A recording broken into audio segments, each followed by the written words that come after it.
Smackdown starts off with Jey Uso getting attacked. We end up getting a mystery person attacked again. This is the same angle they did with Jacob Fatu. WWE is doing a lot of mystery angles. Who attacked Jacob? Who attacked Jey Uso? Who's in the mystery box? Who's going to answer Brock Lesnar open chat? They're doing a lot of mysteries on in WWE in general.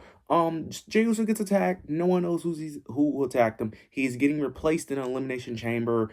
This ended up leading into Logan Paul and Jacob Fatu being the two people who fight it out. Logan Paul, ran his pitch to Nick Aldis, and then Jacob, of course, ran his pitch because he wants to get rid of Drew McIntyre, and he's assuming Drew McIntyre attacked Jey Uso, and he also still thinks Drew McIntyre attacked him. So, of course, he wants to be in the chamber to win it and to eventually dethrone Drew McIntyre. So he ends up just putting Logan Paul and Jacob Fatu in a last-minute qualifying match to determine who will replace Jey Uso. Then the match ended up officially happening. They put on a decent match. A lot of shenanigans happened in this match.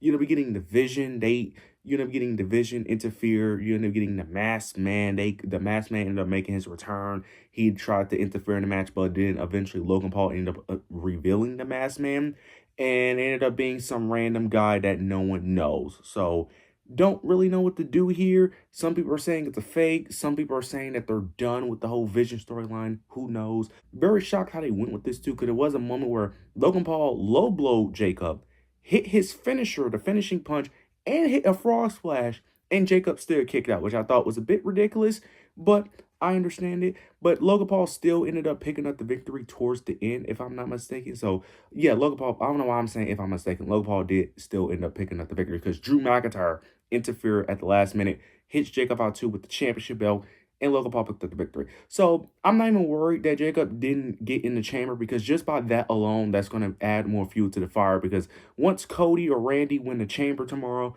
that's just going to add more fuel to the fire, because Nick Aldis eventually is going to get tired of Drew McIntyre constantly interfering and just make it a multi-man match anyway.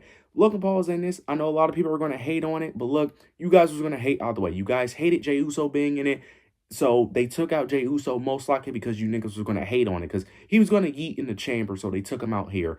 Logan Paul makes sense because I'm assuming they're still going to do the Masked Man angle, because this was originally supposed to be Bronson Reed anyway. So I'm assuming they put Logan Paul in here so they could still do the Masked Man angle. I don't think they're done with this storyline. Now, some people are saying that they did this angle where the Masked Man was just some random guy because they're just done with it. I don't think that's the case. I think this was a decoy, and then the real Masked Man is going to appear in the chamber, cost Logan a match. That's what I think is going to happen. What's next for Jacob? Eventually, Jacob will get added into these multi-man matches that is clearly going to happen at WrestleMania, because it's not going to be a one-on-one match. With the way Drew McIntyre is interfering in these matches, it just can't be a one-on-one match at this point. But nonetheless, I did like what they did here overall. I did like the attack of Jey Uso. I did like Logan and Jacob. I did like the match, and I do like the way this did eventually end. Now, I know some people maybe like Logan Paul in these Elimination Chamber, because I think he's been in every one since he's been on the main roster, which is kind of crazy to think about. But I'm not really mad at it, especially if they pay it off with the Masked Man at the Elimination Chamber, so we'll eventually see how that turns out. Afterwards, we do end up getting Solo Sikoa versus Uncle Howdy. This match was fine. It was fine for what it was. We do end up getting Uncle Howdy do pick up the victory. After the match, though, you get the MLTs that attack Uncle Howdy, and they end up taking the lantern. So they're continuing this storyline that has been dragging on for far too long. Clearly, this is going to be the Mania match. Unfortunately, I feel like this is going to be the Mania match because I don't see what else they do. Triple H, for whatever reason, wants to drag this story out for whatever reason. I don't know why. I don't know what he's seeing. I don't know what he's watching. But he wants to drag this out. I'm over it. I don't care for it, but they're going to continue to drag this out. I just don't understand why we're continuing. I don't understand why we're not using your tag team division. Every week, you have the tag team division just sitting there laughing it up, laughing at Johnny Gargano, and then you have this running. I don't understand. I don't understand why we can't do both. The feud isn't even about the titles. It's about the lantern. The feud should have just ended here. You had Uncle Howdy beat Solo. There was no need to run another match. There's no need. It was there. You should have just ended it here. But next week, it's going to be a number one contendership match to determine who's the number one contender for the tag team titles. I pray that the Y6 are not in it. Please don't put them in it. Please don't. Don't do it, because if they're in it, that just makes it more predictable, because they need to finish. Please don't put them in the match. Just have the lantern thing be separate from the tag team titles, please. But I just can't wait for this storyline to be over. We do end up getting a Carmelo Hayes Open challenge for the United States Championship. Matt Cardona ends up being the one answering it. This was a really solid match. Really enjoyed it. Carmelo Hayes, of course, picked up the victory. I do like that it was someone new in this situation instead of the same people. So I did like that Matt Cardona was the one that answered it. I do hope eventually we do step away from the Open challenge. I do like the concept, but I do think at certain times it is getting overplayed and it is getting a bit boring. Even though he's putting on good matches, I am a bit tired of it. I will say I am a bit tired of it. I just wish we get some more story eventually at it. Now, they are doing this weird thing with Ilya and Carmelo having this friendship for the title. I'm assuming this is eventually going to lead to one of them turning heel, or maybe it's just going to be like a friendly rivalry eventually. I'm assuming that's probably going to be the WrestleMania match between them two, if I'm being honest, because nothing else really makes sense for Carmelo at Mania if it ain't really Ilya. But nonetheless, I hope eventually we do get more story leading into Mania, because I do not want to keep, as much as I do like the idea of open challenges, I think the U.S. title has been a bit overplayed with it, because Sammy was doing it, Ilya done it, did Carmelo done it. So it's like, it's been going on for a while. That's more so my issue. It's like, if Carmelo was the first one to do it, it wouldn't be as big of a deal. But since Sammy was doing it, then Ilya, it kind of, loses the specialness after a bit when so many people keep doing it over and over and over again. So I do hope eventually we get some story, but it was nice seeing someone new instead of the same old people. We end up getting Sami Zayn and Jacob Fatu. They end up having a segment. Sami Zayn is coming up to Jacob Fatu, ends up talking about Jey Uso, wondering about Jey, concerned about Jey. And then he ends up basically accusing Jacob Fatu of being the one that attacked him, because soon after, Jacob was the one that was the first one there of seeing the attack, and then eventually got into the Elimination Chamber qualifying match. And he's basically accusing Jacob that, it's all these things are, turning out that you was at the right place at the right time, and then now you're going to get an Elimination Chamber due to Jey Uso attack. Then he ends up mentioning Drew McIntyre, ends up mentioning the interference in their match in the triple threat and how Drew cost him. Jacob ends up turning back and ends up saying that he should be worried about Sammy, because in that match, you didn't get screwed, because Jacob was the one that got Claymored and he attacked Cody, but he didn't attack you. He was trying to help you win, not the other way around. Then Sammy ends up apologizing and ends up saying that Jacob was right, and then he crashes out afterwards. I like what they're doing with Sammy. I do. I like what they're doing with Sammy. This leading to a potential heel turn for the most part. Let's just hope they don't tease this for about 8 months. But it looks like they're teasing a potential heel turn, which I'm not mad at personally.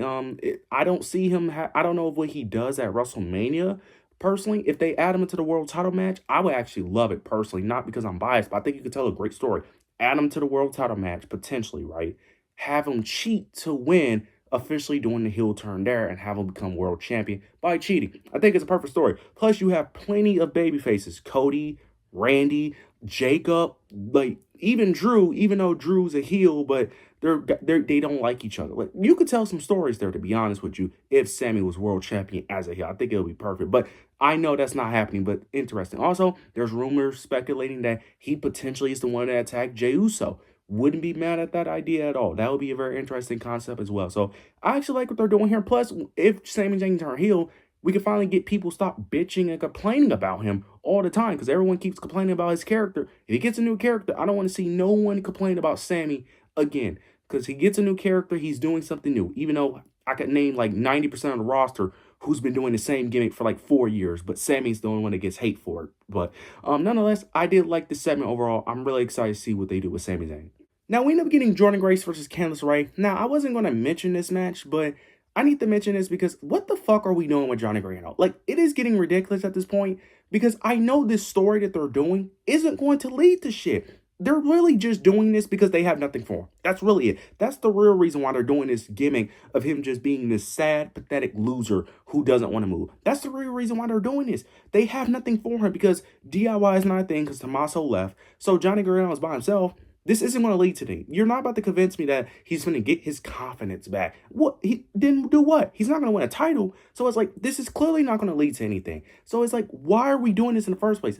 This is why sometimes I say it's not always a good thing to be on TV. Sometimes it's good to be in catering, because it's better to be being catering than book like a loser at times. Like, what are we doing here? Like, you could easily utilize Johnny as a heel in the mid card, but no, we end up just having him being booked like a loser for whatever reason. I don't understand. Like, it makes no sense. We're just dragging this on and on and on. Like, you're literally just making him a laughing stock. Like, I don't understand this, bro. This is damn near a humiliation ritual at this point.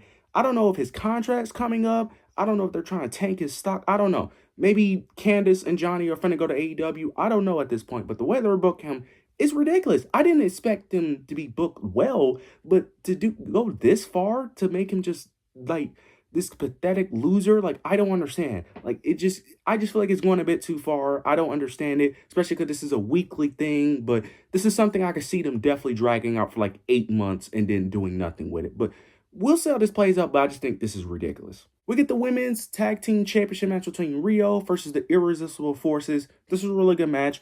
The Irresistible Forces do get a new theme song, which I'm kind of rocking with. And we end up getting an upset, which is the Irresistible Forces end up picking the victory. And Lash Legend pinned Rhea Ripley, which I actually enjoyed. So it looks like Rhea Ripley is most likely winning the chamber, most likely, which is the main option. Plus, they kind of teased Jade and Rhea before this match. So it looks like Rhea Ripley is the odds-on favorite, and it looks like Tiffany Stratton most likely isn't going to win because Tiffany Stratton didn't win on the Go Home show. And typically when you win on the Go Home show, that's typically a bad sign. Typically when you lose, that's a good sign. And yeah, I don't see Rhea Ripley getting pinned back-to-back nights because she already got pinned by Lash. And the way she got pinned, it was due to a back injury. It was playing an injury angle with Rhea with her back. So that was the reason why she got pinned by Lash. So I don't see her getting pinned back-to-back. So I am very interested. But there are other people who could potentially, like Alexa, Tiffany could still win. It's really between those two because I don't see a world where Kiana or Raquel win with Jade. But nonetheless, I did enjoy this match. Very interested to see how this plays out, especially if Rhea does win. What do you do with Io Sky? Does she go out the U.S. title for Julia? Does she stay on Raw? She could potentially feud with Asuka potentially. So I'm very interested to see how this all plays out. Overall show, I thought was a decent show. I still don't like the 3-hour format because the show wasn't bad by any means, but it does feel like it kind of dragged a bit.